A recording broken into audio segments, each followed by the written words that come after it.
Assalamu alaikum. Hurmattуу YouTube sүйүүчүлөрү, Desin TV kanalынын катталуучулары. Бүгүнкү биздин талкуу кыла турган тема Чоң Казат кыймылы, Чоң Казат партиясы жана бул партиянын башка партиялардан айырмасы, өзгөчөлүктөрү ушул ойдун тегерегинде сүйлөшмөкчүбүз, достор.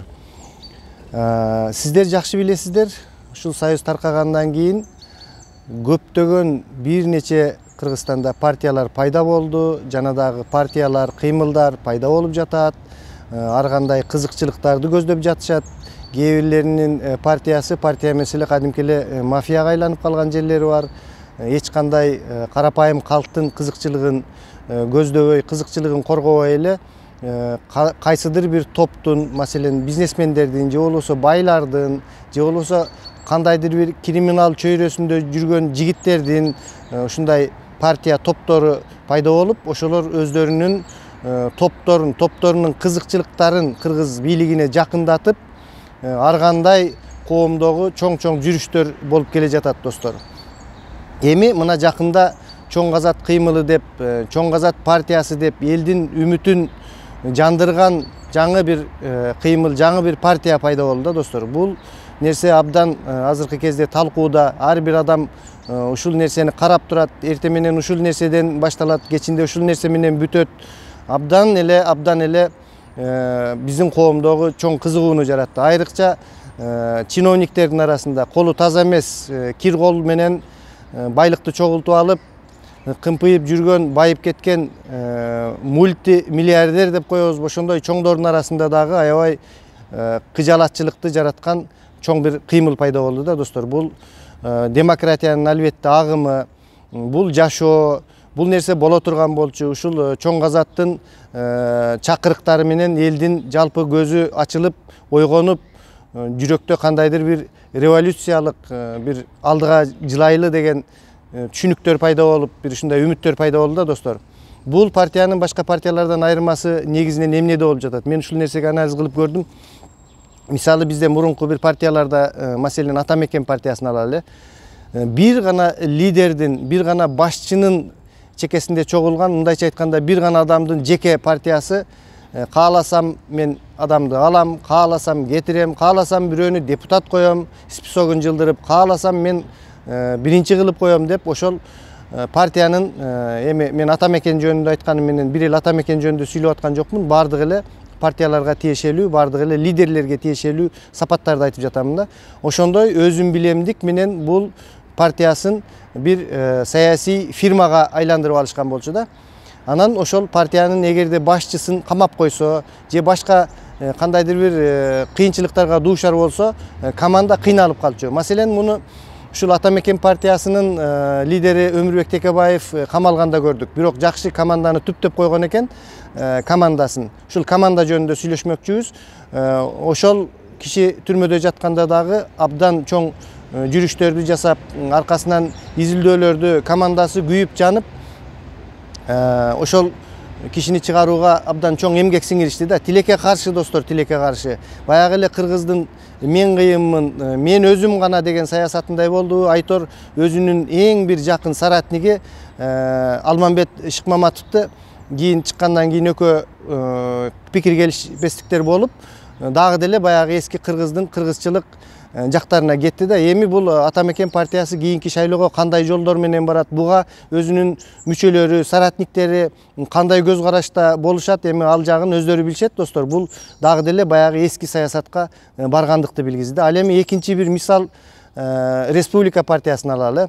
Ушул президенттик шайлоодон кийин кандайдыр бир маневрларга барып, Өмүрбек Бабанов дагы чет өлкөгө, Россияга мындай качкын бозгундук бир жолго кетти да. Дарылануу менен кетем, башка деп бир шылтоон айтып туруп кетти. Чын айтканда коомчулук, жалпы карапайым калк билип эле калдык ушул азыркы бийликтерден качып кеткендигин. Кийин кандайдыр бир жолдор менен бийлик менен келишүүчүлүк, бир договорлорго бардыгы иши кылып кайра келип, кайра саясий майданга кирип жатат, достор. Мен айтайын дегеним, ушул киши кеткенде дагы фракция, анткени бул партиядагы ушул эле бир эле жеке адамга сыйынуучулук менен ошол кишинин авторитетине жараша болуп калган партия эле да. Баягы кеткенден кийин фракциянын жетекчилери алмашып, başka bir özgörülөр bolup, kıskası partiyası aksap barıp zorgo orduna turup geldi da. Al эми dostlar, bul çoң gazat kıymılı kanday bolup jatat? Bul çoң gazat kıymılının ilgerki klassikalık partiyalar menen okşoштук жактарын айта кетмекчимин да. Мына мисал үчүн өзүбүздүн ата бабаларыбыз, өзүбүз деле көрүп калдык. Мен мына жакшы эле билип, жакшы эле анализдеп, жакшы эле окуп, ошол партиянын пропагандасы менен жүрүп калдым. Албетте мен коммунист болгон эмесмин, мен комсомолдун мүчөсү болгом. Бул партия көрсөңүздөр достор, Маркс ошол идеясын айтып кеткенден кийин, ошол Маркс, Энгельстер, андан кийин Ленин алардын идеясын ишке ашырып, улуу октябрь социалисттик революциясы деп, андан кийин ал тууну Сталин ошентип баягы биринен бирине өткөрүп берип, чоң идеология болгон да. Бир эле ошол Маркс өлүп калгандан кийин же болбосо Ленин дүйнөдөн кайткандан кийин анын партиясы, анын иштери токтоп калбай узартылып, чоң бир кулач жайып, мына мисалы үчүн азыр коммунисттик идеология менен бара жаткан ушул коммунисттик Кытай, достор, мен азырга чейин таң калам, ушу Санкт-Петербургда Лениндин жашаган үйлөрү, жүргөн жерлери көп да, тарыхый эмелер, эстеликтер. Анан ошол тарыхый эстеликтерге ушул кезге чейин азыр быйылкы жылы жол жабык болуп, бул карантин, анан эпидемия, пандемияга байланыштуу келбей калды.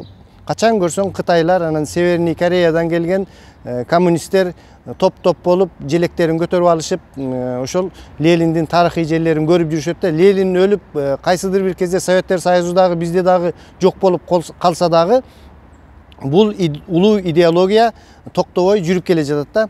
Ал эми бул партиялык деген менин оюмча чынында ошондой болуш керек да. Сен жок болуп, сен камалып кетсең дагы, сен каякадыр бир жака кетип, сен партияңдан кетип калсаң дагы, сенин партияң, сенин идеяң, сенин идеологияң эч качан токтобой жүрө берсе, ошондо чыныгы партия болот да, достор. Мына азыркы кезде ушул жеке адамдын авторитетине гана чектелген бир көп адам колдогон, бирок башка лидерди өзүнүн гана чекесине топтоп калган партия кеңири мисал Садыр Жапаровдун Мекенчилдер партиясы. Элдин баардыгы жакшы көрөт, ошол партиянын чекесинде чогулушат, идеясы күчтүү. А бирок тилекке каршы Садыр Жапаров камалып калды.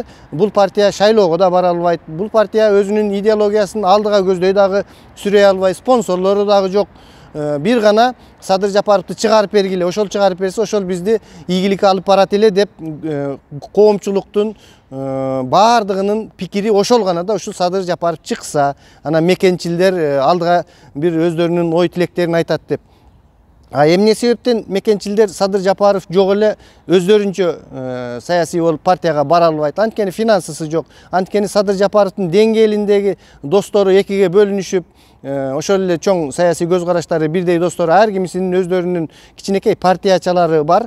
Баягы орусча айтканда разделяй и властвуй деп бүгүн менин бир досум эсиме салды. Ушул ар ким өзүнчө бөлүп алып туруп, анан өзүнчө бийлик жүргүзүп, кичинекей хандыктарды, кичинекей бир топторду түзүп алышы, ошого бий, ошого хан болуп жүрөбүз да. Бизде чоң ынтымак жок, достор.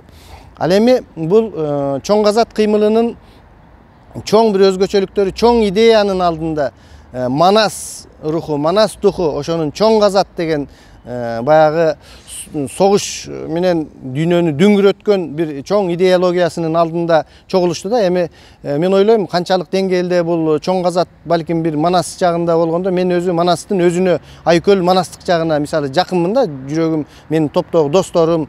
Ал эми булар ушул чоң газат деп ушул жагына азыр анткени чынын айтканда ушундай бир чоң газатты ушул көпөс, колу таза эмес чиновниктик көпөстөргө жүргүзүш керек болуп турат да. Бизге ушул нерсе керек, достор, чын айткандачы. Ушул идеология, чоң идеологиянын тегерегинде чогулушту да. Ошон үчүн элдер колдоп жатат, достор. Мен айтайын дегеним мындай, бул нерсени бир эле адам эмес, мисалы үчүн Максат Мамытканов эле эмес, Сыймык Жапыкеев, Канат Хасанов деген жигиттер чыныгы ушул карапайым жигиттер болсо дагы, булар мындай балким чоң партияларда көп жүрүп, бир чоң тажрыйбалары жок болсо дагы, негизинен жолду туура тандап алышканда, демократиялык негизде, ошол эле марксизм, ленинизм саясаты сыяктуу өткөрүп берүүчүлүк касиетке ээ кыймыл болгондугу көрүнүп турат да. Эгер мына мисалы үчүн азыр бүгүн Сыймык Жапыкеевдин соту болот деп жатат, кече Максат Мамыткановдун кайрылуусун көрдүм достор. Бүгүн ушундай эч кандай провокацияга алдырбагыла деди. 26 май күнү мына бүгүнкү күнү ошол сот процессинде кандайдыр бир башка кызыкчылыкты көздөгөн адамдар тарабынан провокация жүрүшү мүмкүн деген маалыматтар бар экен. Сотко барбагыла деди. Анан өпкөлөнүп эле желектериңерди көтөрүп барып алып, дагы бир тополоң чыгып кетсе, ушул биз крайний болуп, четки болуп калбайлы, этият болгула дегендей чакырыкты, туура ушундай чакырыкты жасашты да бул жигиттерчи. Ошондой бүгүн бул партияга мисалы ушул Сыймык Жаппыкеевди кокустан достор, эми азыркы бийликтерден, азыркы төбөлдөрдөн, соттордон ар кандай нерселерди күтүүгө болот. Эгерде камап койсо деле бул кыймыл токтобойт да. Бул кыймыл анткени бир эле Сыймык Жаппыкеевдин же болбосо бир эле Максатбек Мамыткановдун, Хасановдун тегерегиндеги эмес, бул жалпы бир элдик негизде, демократиялык негизде пайда болгон кыймыл да. Мен негизги бүгүнкү айта турганым ушундай демократиялык негизде өткөрүп берүүчүлүк, жалпы адамдардын мүдөө көксөөсүн эңсеген негизде болгондо гана партиялар чыныгы партия болуп жашап кетет да. Эми бул чоң казат кыймылына дагы мен деле мисалы үчүн башында көп бир келишпестиктер, булардын позицияларын карап ушундай ойлор пайда болгон. Мен оюмду айтканмын, бирок негизинен достор ушул демократиялык күчтөрдүн бийликке келишин мен чынын айтканда каалайм да. Ошол нерселерди дагы үндөп, ушул башка шайлоо, мына жакында шайлоо келе жатат. Ошого ушундай өзүңөрдүн жүрөгүңөрдөгү адамдарды, кайсыл партияны кааласаңар достор, кайсыл партияны, ошол нерселерге үндөп кетмекчимин. Мен ошол нерсени айтайын дедим да. Мына жеке бир адамдын тегерегиндеги чогулган ушундай ойлор эгерде ошондой адамды камап койсо эле токтоп калат экен да. Ошон үчүн ынтымакта, бул жерде ынтымакта болуп, ушул алдыңкы көз караштар үчүн сатылбай достор. Анан бизде ынтымак жөнүндө мен өткөндө да айткам, бир абдан эле кыргыздын гендирин кескен нерсе ушул ынтымак болуп жатат да достор. Бир кыргыз деген улуу манастын тукумдары бир тукум экенибизди унутуп эле диний көз караш жактан бөлүнүп кетип атабыз. Сен анан кийин теңирчисиң, сен анан кийин тиги араб кулсуң деп, саясий көз караш жактан сен анан бул партиядасың, сен бул эмедесиң деп саясий баягы көз караштардын туура келбегендиги жагынан, жердешчилдик жагынан биз бөлүнүп жатабыз. Сен түндүктөнсүң, сен түштүктөнсүң деп дей койчу. Каяктан бөлүнүүгө мүмкүн болгон нерселердин баардыгын мүмкүнчүлүктөрүн пайдаланып, бөлүнүп, шайлоонун алдында айрыкча ушул саясий көз караштарыбыз туура келбей, атасы менен баласы сүйлөшпөй, бир тууган менен бир тууган кас болуп, кыргыз эл эмес, даже ушундай жакын адамдардын ортосунда ынтымактык жок болуп атса, анан кийин кайдагы бизде ынтымактык, кайдагы өнүгүү болот достор. Ошондуктан мен силерге ушул чоң казат кыймылынын четинде сүйлөп жатып, баарыңарды достор, баарыңарды диниңерге карабай тутунган, саясий көз караштарыңардын ар түрдүү болгондугуна карабай, түндүктө жашайсыңбы, түштүктө жашайсыңбы, аныңарга карабай достор, сен байсыңбы, сен кембагалсыңбы, тиги бизде байлар, кече мен Талатбек Масадыковдун берүүсүн көрүп отурсам, айтат, жакшынакай эле чоң кымбат машинадагы кыз жол талашып, анан кийин мени ушунчалык жаман көзү менен мынтип карап дейт. Бизде жакшынакай бай болуп жашаган адамдар жакшы ойлорду тараткандын ордуна башка кедей кембагалдарды мынтип жаман көз менен турмуштагы баягы булар ийгиликсиз, булар бир тупой адамдар деген сыяктуу жийиркенүү менен карап калган ушундай бөлүнүүлөр бар да достор. Ушундай бөлүнүүлөр бар бизде. Ушундай нерселерден алыс болуп, ошол байларга өздөрүн кыйын сезген аксөөктөргө айта кете тургандыгым, силер кыйын болуп, элден бөлүнүп, көп жака бара албайсыңар. Биз көпчүлүкпүз баары бир, карапайым адамдар, ушундай алдыңкы көз караштагы адамдар. Элдин баардыгы эле силерге окшогон кыйын эмес. Баардыгыбыз эле кыйын болуп, жипти тээп алсак, анда ким буудай дегет, ким малды өстүрөт, ким силерге эт таап берет. Достор, ошондуктан баардык нерсеге ынтымак менен, жакшы ой менен, биримдикте, бири-бирибизди түшүнүп, кыргыз экенибиз, кыргыз калкыбыз өтө азбыз. Ушул өзүбүздүн мамлекетибизде, өз тилибизде жакшы сүйлөп, ушундай жакшы жактарга баралы достор. Саламатта туруңуздар. Бүгүнкү менин айта турганым ушул, ынтымакта бололук. Кече ошол Максат Мамытканов айтты, ар кандай провокациялар болуп жатат экен партиясында. Тиги кече бир аял келип жамынган, бир чоң провокацияны баштаймын деп кетиптир. Ар кандай başka partiyalar деле шайлоонун алдында эл үчүн, жер үчүн жүрөм деген адамдар, ушундай чоң бай күчтөр бизге окшогон карапайым адамдарга ар кандай провокацияларды жүргүзүшү мүмкүн. Анткени биз карапайым адамдар азыр көзүбүз ачылып чоң аракеттерди кыла баштадык да, биз эми ошол көпөс алдамчылар бийликке келтирбеш үчүн өзүбүзчө чоң биригүүлөрдү, чоң кыймылдарды баштадык. Бул нерселер абдан аларды коркутат достор, коркутат. Алар постоянно ушул бийликке келип биздин каныбызды ичип үйрөнүп калганда, эми ар кандай эл үчүн иштеген партияларга, кыймылдарга бут тосуулар болот. Этият болгула, ар бириңер көз карашыңарды айтканда, башка нерселерде өтө зиректик менен, өтө этияттык менен бололу достор. Менин силерге каалап айтып кете турган жөнөкөй гана бүгүнкү сөздөрүм ушул болду. Саламатта туруңуздар, дайыма сергектик көз карашта бололу.